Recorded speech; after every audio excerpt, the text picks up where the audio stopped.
Hey everybody, welcome to another edition of No DQ&A video. Thanks as always for watching. I'm here to answer your questions about WWE and TNA, so let's get right down to it. This is from Del Rio Fan 74. Hey Aaron, do you think Edge will ever wrestle again? Edge and his doctors have already more or less confirmed that he's never going to compete again. But we all know what happened with Shawn Michaels returning in 2002 from a career-ending back injury. Your thoughts?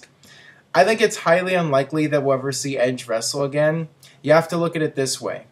From what I've known, Edge is a guy that saved his money. He lives a low-key lifestyle. He's not a big spender. So there's really no need for him to wrestle again. And I don't think he's one of those guys that needs to be in the spotlight all the time. I mean, he's not like a Hulk Hogan or a Ric Flair where he yearns for the spotlight and he needs the money because he's had divorces and other issues. Edge is a guy that had several years on top in WWE. He made a lot of money. And before he got hurt, he was already starting to plan for retirement. He had said in interviews that he was only going to do it a few more years and then he was going to call it quits. But it just so happened that the injury sped things up a little bit.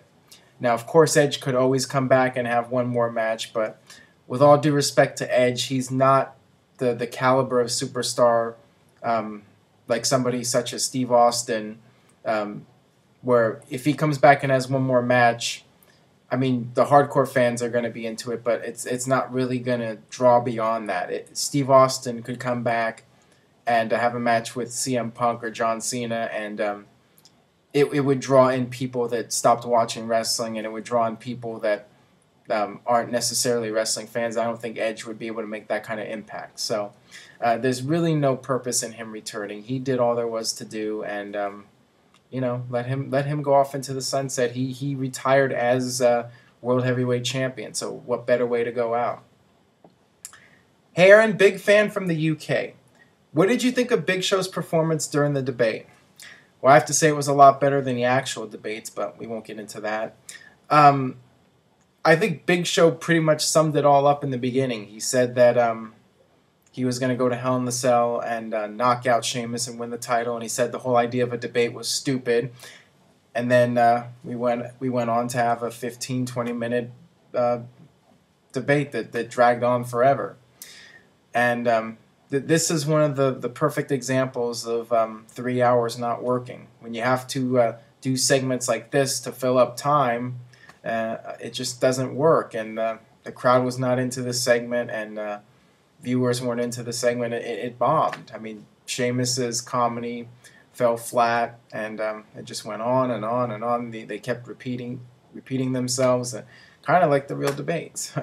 But yeah, I mean, Big Show was fine in the beginning, and he was kind of funny when the podium broke, and he said, "I'm just slightly overweight." I mean, that was the one funny thing in the whole segment, I thought.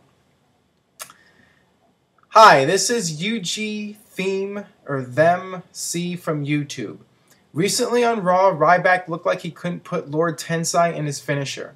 The announcers seemed to cover it up well, but what does that mean for Ryback and the WWE? I don't think it's really going to have much of an impact on Ryback. I mean, things like this happen, and I didn't understand why they had to redo this match when they already did it on SmackDown, and Ryback was actually able to pull off the finisher on SmackDown. I don't understand the point in doing the same match twice, and then in this match on live TV, they screwed it up twice. But things like this happen, so they just got to move on, and I don't think WWE is going to stop Ryback's push because of this. I mean, guys make mistakes, but we'll see what happens. I mean, Tensai's a big guy, so it's hard to pick him up, and yeah, I mean, I wasn't sure what happened there, like if Tensai was dead weighting him and not going up for the finisher, if Ryback screwed something up. It was really hard to tell, but these things just happen. Hey Aaron, big fan of the show, keep it up. What I have been reading on the internet, the WWE viewers have been going down in recent weeks. Do you think WWE needs to make a change because the PG era is endangering a lot of the things WWE stands for? Okay, let's make this clear. It has nothing to do with being PG or not being PG. Part of it is football. I mean, every year around this time, WWE ratings go down. This week they had no John Cena, so that didn't help matters. And just the storylines aren't connecting with people. I mean, that's the bottom line, and it doesn't matter if it's PG or if it's TV-14. If your stories aren't captivating, people aren't going to tune in. That's the bottom line. And yeah, you can't make the argument about PG because in the 80s and early 90s, WWE was doing great business and they were a family-oriented PG product. So that's not a major factor. Now, maybe if they did go back more to like TV-14, I mean, it might help in the short run, but ultimately you need to have strong storylines and you need to build new stars. That's what it comes down to. Hey, Aaron, love your show. Aaron, with Triple H having short hair, when you think that kind of wrecked his wrestling intimidating appearance? Answer in video.